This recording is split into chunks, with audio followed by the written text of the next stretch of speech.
সবাই একটু দয়ার হাত বাড়ায় দেন, আমার ছেলেটা জানি সুস্থ হয়ে আমার মাদ্রাসায় ফিরে যেতে পারে, এটাই আমার সবার কাছে চাওয়া। প্রিয় দর্শক, আসসালামু আলাইকুম। আপনারা জানেন বিভিন্ন অঞ্চলে গিয়ে অসহায় দরিদ্রদের জীবনের গল্প তুলে ধরি, তেমনি আজও এক পরিবারের সামনে আপনাদেরকে নিয়ে এসেছি। আমরা শুনবো এই পরিবারটি কেন আজকে এখানে।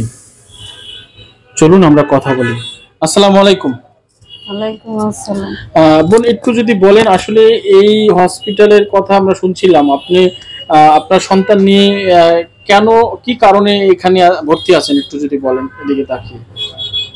আমার সন্তানের অ্যাক্সিডেন্ট হয়েছে, বাসায় ফেরার সময় অটো দিয়ে পিছন থেকে এসে বড় গাড়ি ধাক্কা দিছে, আমার বাচ্চা পড়ে গেছে। পড়ে যাওয়ার পরে এর পায়ের উপরে দুইটা অটো উল্টা যায় পড়ছে, পড়ার পরে রক্তনালী ছিঁড়ে গেছে, হাড্ডি ভাঙছে, মাংস নষ্ট হয়ে গেছে।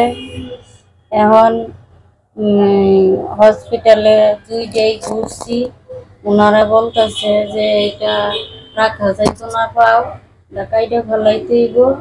এখন আমি তো হুট করে কোনো সিদ্ধান্ত নিতে পারি না। আমি বলছি যে তাইলে আমি চেষ্টা করে দেখি, এমন এক জায়গা আছে হয়তো আমার ছেলের পাও সুস্থ হইতে পারে। খুঁজতে খুঁজতে এই হসপিটালে পৌঁছেছি।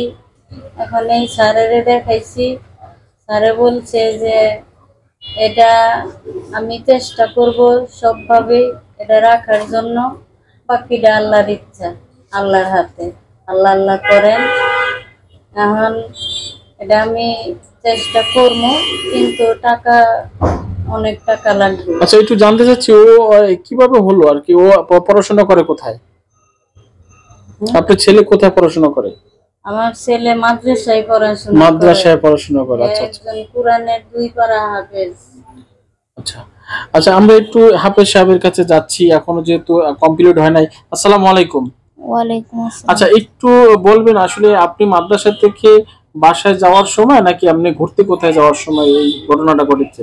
না, মাদ্রাসা থেকে যাওয়ার সময়। মাদ্রাসা থেকে যাওয়ার সময়। হ্যাঁ। প্রতিদিনই কি বাসায় যান আপনি? হ্যাঁ, প্রতিদিনই বাসায় যাই। আচ্ছা, তো কিসের সাথে ধাক্কা লেগেছে আপনার? বড় গাড়ির সাথে। আচ্ছা, কতদিন ধরে এখানে আছেন? এখানে 3 মাস। 3 মাস ধরে আছেন। এখন কেমন আছেন? এখন আল্লাহর রহমতে একটু ভালো আছি। একটু ভালো আছেন। আচ্ছা, এই মুহূর্তে তো অনেকেই দেখছে আপনাকে, একটু যদি বলেন তাদের উদ্দেশ্যে আপনার এখন কি অবস্থা, একটু যদি এখানে বলেন সবার উদ্দেশ্যে। বলেন আপনার মতন করে, আপনার কি প্রয়োজন বলেন। আপনাদের কাছে আমার একটাই অনুরোধ, আপনারা আমাকে একটু দয়া করে সাহায্য করবেন। আপনাদের সহযোগিতায় যদি আবার আমি মাদ্রাসায় যাইতে পারি, আবার যদি আমার নিজের পায়ে উঠা দাঁড়াইতে পারি, তো এটাই আপনাদের কাছে চাওয়া। আপনারা দয়া করে একটু সাহায্য করবেন আমাকে।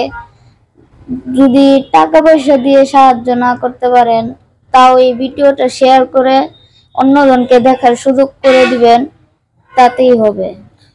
দর্শক, মাসুম বাচ্চা কিন্তু খুব সুন্দর করে বলছে, যদি টাকা দিয়ে সহযোগিতা করতে নাও পারেন, তাও যেন এই বাচ্চাকে সহযোগিতা করার একটাই অপশন, একটু শেয়ারের মাধ্যমে।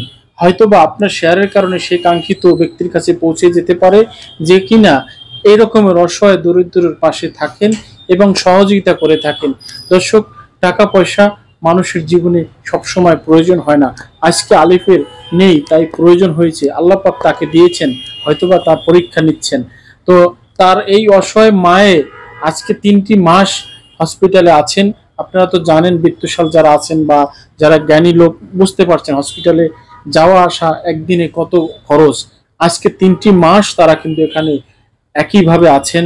আপনাদের সহযোগিতা চাচ্ছে, আপনাদের সহযোগিতাই আবারও ফিরে পেতে পারে এই আলিফের স্বাভাবিক জীবন, এবং এর ভবিষ্যৎ আপনাদের উপরে নির্ভর করছেন। আল্লাহর রহমতে তার পা সুস্থ হয়ে গেলে হয়তোবা তিনি আবারও মাদ্রাসায় পড়াশোনা করবেন।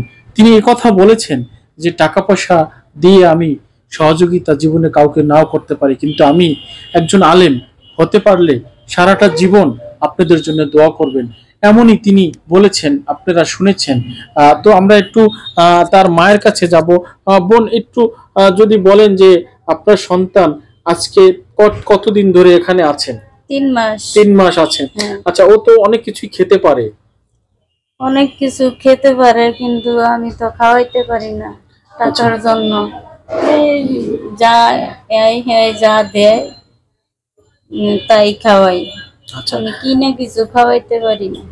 আচ্ছা, তো এখন ওর খাবার তো কোনো নিষেধাজ্ঞা নাই যে কোনোটা খেতে পারবে না, সবই তো খেতে পারবে। হ্যাঁ, সবাই খেতে পারে। দর্শক শুনছিলেন, সবকিছু খেতে পারবে। যেখানে ওষুধ কিনতে পারছে না সেখানে কি করে ফল খাবে?